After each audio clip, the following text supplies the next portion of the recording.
Administration will be coming forward with a clear recommendation to council for a monthly property tax increase, although I hate talking about the property tax increase first, of $4.90 a month for the average household, which equates to, in the old system, about a 3.5% tax increase. So considerably less than what was promised or what was passed by council in principle a year ago. And that comes with no changes to city services and no impact on city service delivery. So basically what administration is recommending to council is that they pass the business plan that they approved in principle last year, but that they can do it with less tax revenue. So the question becomes, how do we do that? So the first thing is, as you know, the previous tax increase wasn't pulled out of the air. It was based on inflation plus population growth.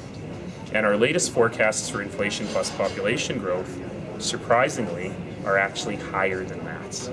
They're actually sitting at 5.1 or 5.2%. We'll have some new numbers today, but roughly in the 5% range. So, in fact, to keep up with inflation and population growth on a steady state, normal, steady as she goes budget, you would actually need to increase property taxes a little more than was approved last year.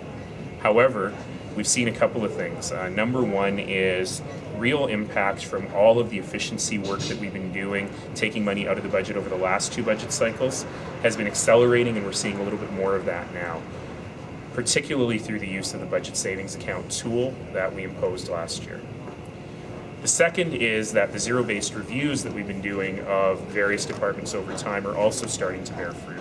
So we are confident that we can take that money out of the base budget now, because we think that it'll last and we'll be able to come in at a 3.5% without cutting any services this year. I don't know if that's going to be able to be continued in future years. It may be that we've only got the low-hanging fruit, or it may be that we've got all the fruit. But we'll continue to find more of those efficiencies in the work that we do going forward. So that's number one, that's the operating side. Council will not be presented with a capital budget next week. The capital budget will come later this autumn. And the reason for that is because we have heard loud and clear from Albertans, from experts, from economists, that this is the time for us to be able to do more capital spending at a time when interest rates are incredibly low, at a time when construction costs are plummeting and it's cheap to build stuff we need, and at a time when Albertans in the construction industry are concerned about their jobs and are out of work. It makes a lot of sense for the City of Calgary, rather than to wait around for the provincial and federal governments to provide stimulus programs, to engage in a bit of, this is just for you, to engage in a bit of self-stimulus, which sounds dirty but isn't, and do a little more. So we'll be presenting a capital budget to council later in the autumn that will accelerate some of our capital spending. So how do you accelerate without affecting the tax rate? Remember that capital and operating we always think of separately, but we deal with together. So our operating budget, that's our day-to-day budget, paying the firefighters and the police officers and the bus drivers, is funded about half through property tax and about half through user fees. Our capital budget, only a very small portion of it is funded through the property tax. That's mostly for maintenance stuff. Most of it is funded by other grant programs from provincial and federal governments and through debt.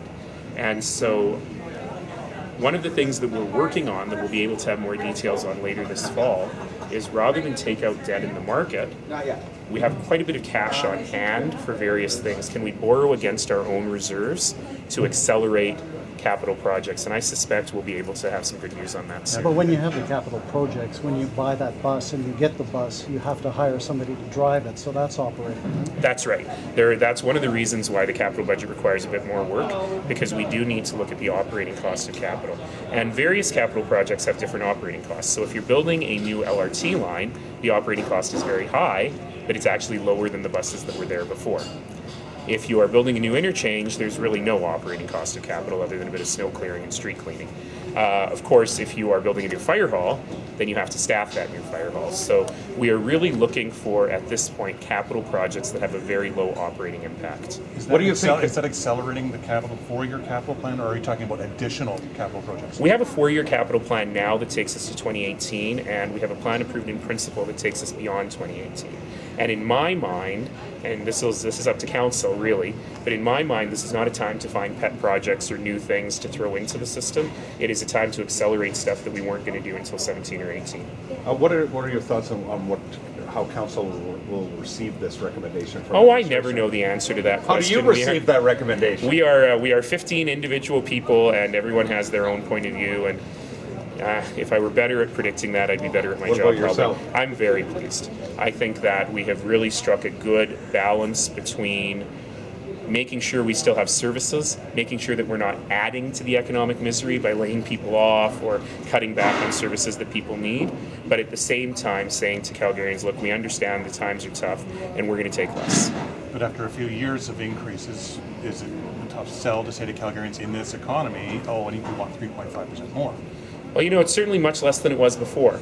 And what we know for sure is when we talk to Calgarians, they want the services.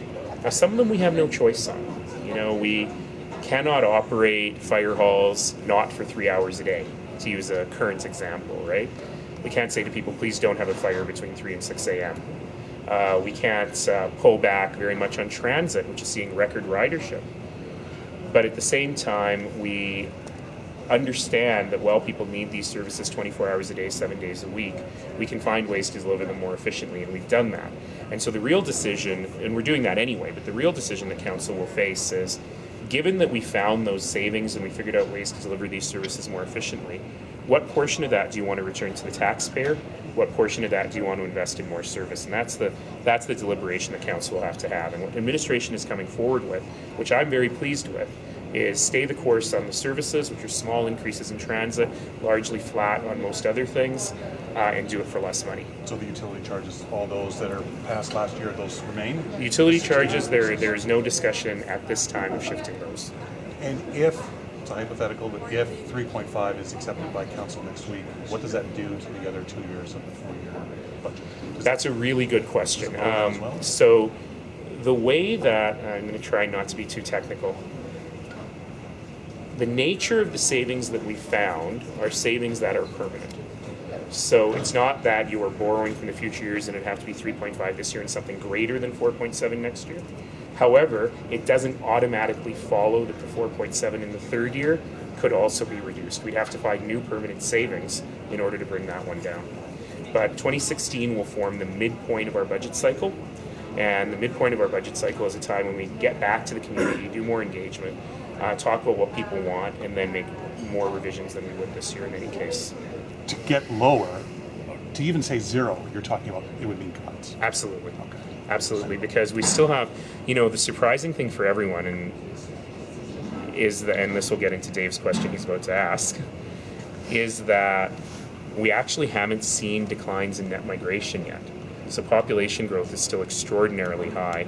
And while some of the costs around construction, particularly labor costs, have been plummeting, we haven't seen a real decline in the core aspects of the city's inflation rate yet. As anyone knows, although the price of oil is really low, the price of gas hasn't been following.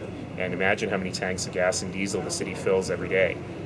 Fire trucks, police cars, and buses, and garbage trucks. So to keep up with inflation, there's no way we could go below this without cuts.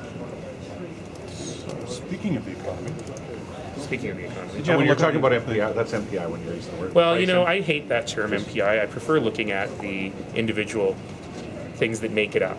And those are the things we haven't seen declines in yet. okay.